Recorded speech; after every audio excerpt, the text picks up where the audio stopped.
भक्तों, श्री रुद्र संहिता तिथि खंड के 18वें अध्याय में आज हम कामदेव के भस्म होने की कथा को जानेंगे। ब्रह्मा जी बोले, हे मुनि नारद, कामदेव अपनी पत्नी रति और वसंत ऋतु को अपने साथ लेकर हिमालय पर्वत पर पहुंचे, जहां त्रिलोकीनाथ भगवान शिव शंकर तपस्या में मग्न बैठे थे। कामदेव ने शिव जी पर अपने बाण चलाए। इन बाणों के प्रभाव से शिव जी के हृदय में देवी पार्वती के प्रति आकर्षण होने लगा तथा उनका ध्यान तपस्या से हटने लगा। ऐसी स्थिति देख महायोगी शिव अत्यंत आश्चर्यचकित हुए और मन में सोचने लगे कि मैं क्यों अपना ध्यान एकाग्रचित नहीं कर पा रहा हूं। मेरी तपस्या में यह कैसा विघ्न आ रहा है। अपने मन में यह सोचकर भगवान शिव इधर उधर चारों ओर देखने लगे।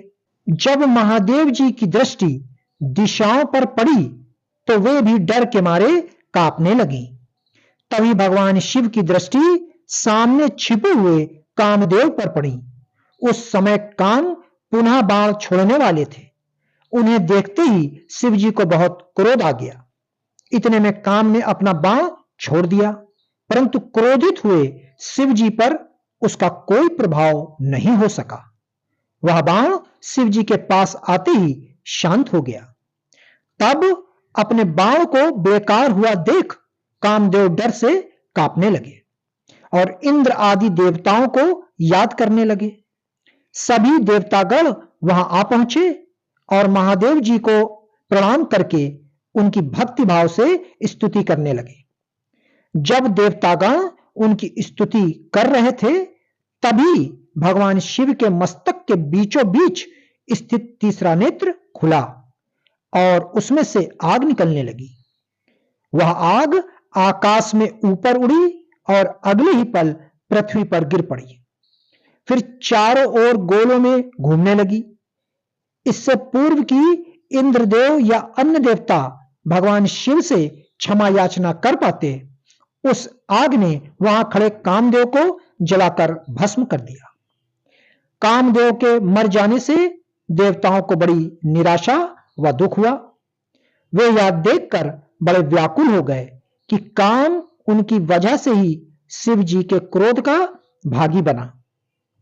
कामदेव के अग्नि में जलने का दृश्य देखकर वहां उपस्थित देवी पार्वती और उनकी सखियां भी अत्यंत भयभीत हो गईं। उनका शरीर जड़ हो गया, जैसे शरीर का खून सफेद हो गया हो। पार्वती अपनी सखियों के साथ तुरंत अपने घर की ओर चली गई। कामदेव की पत्नी रति तो मूर्छित होकर गिर पड़ी। मूर्छित टूटने पर वह जोर जोर से विलाप करने लगी। अब मैं क्या करूं, कहां जाऊं? देवताओं ने मेरे साथ बहुत बुरा किया, जो मेरे पति को यहां भेजकर शिव जी के क्रोध की अग्नि में भस्म करा दिया। हे स्वामी, हे प्राण प्रिय, ये आपको क्या हो गया?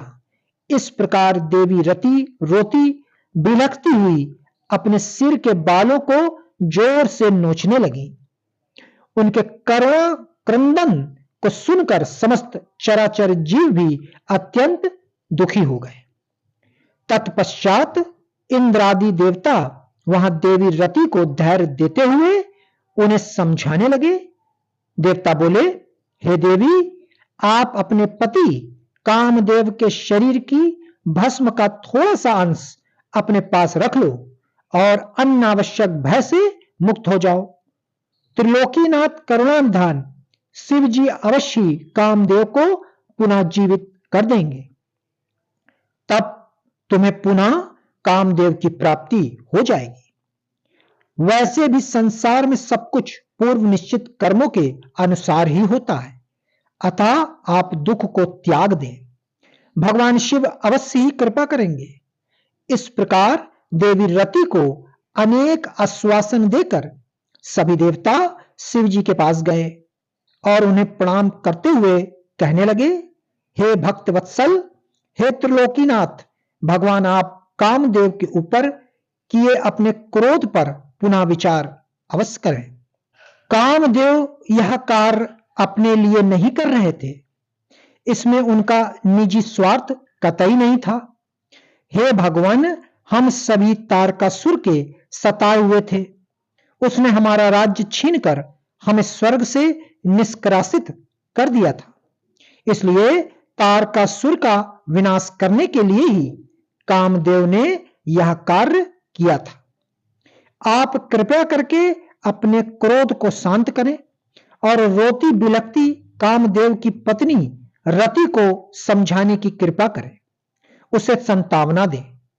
अन्यथा हम यही समझेंगे कि आप हम सभी देवताओं और मनुष्यों का संहार करना चाहते हैं। हे प्रभु, कृपा कर रति का शोक दूर करें।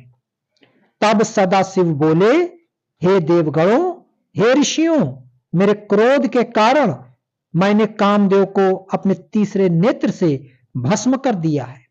जो कुछ हो गया है उसको अब बदला नहीं जा सकता, परंतु कामदेव का पुनर्जन्म अवश्य होगा। जब विष्णु भगवान श्री कृष्ण का अवतार लेंगे और रुक्मिणी को अपनी पत्नी के रूप में स्वीकारेंगे, तब देवी रुक्मिणी के गर्भ से श्री कृष्ण के पुत्र के रूप में कामदेव जन्म लेंगे। उस समय कामदेव प्रद्युम्न नाम से जाने जाएंगे। प्रद्युम्न के जन्म के तुरंत बाद ही संबर नाम का असुर उसका अपहरण कर लेगा और उसे समुद्र में फेंक देगा। रति, तब तक तुम्हें शंबर के नगर में ही निवास करना होगा। वहीं पर तुम्हें अपने पति कामदेव की प्रद्युम्न के रूप में प्राप्ति होगी। वहीं पर प्रद्युम्न के द्वारा शंबरासुर का वध होगा। भगवान शिव की बात सुनकर देवताओं ने प्रसन्नता पूर्वक उन्हें प्रणाम किया और बोले, हे देवादिदेव महादेव, करुणा निधान, आप कामदेव को जीवन दान दे और कामदेव के पुनर्जन्म तक देवी रति के प्राणों की रक्षा करें। देवताओं की यह बात सुनकर करुणा निधान भगवान शिव ने कहा कि मैं कामदेव को अवश्य ही जीवित कर दूंगा। वह मेरा गढ़ होकर आनंद पूर्वक जीवन व्यतीत करेगा। अब तुम सब निश्चिंत होकर अपने अपने धाम को जाओ। ऐसा कहकर महादेव जी भी वहां से अंतर्ध्यान हो गए। उनके कहे वचनों से देवताओं की सभी शंकाएं दूर हो गईं। तत्पश्चात देवताओं ने कामदेव की पत्नी रति को अनेकों आश्वासन दिए और फिर अपने धाम को चले गए। देवी रति भी शिव आज्ञा के अनुसार शंबर नगर को चली गई और वहां पहुंचकर अपने प्रियतम के प्रकट होने की प्रतीक्षा करने लगी। भक्तों, आगे की कथा श्री रुद्र संहिता तिथिखंड का 19वां अध्याय अवश्य सुने। ओम नमः शिवाय।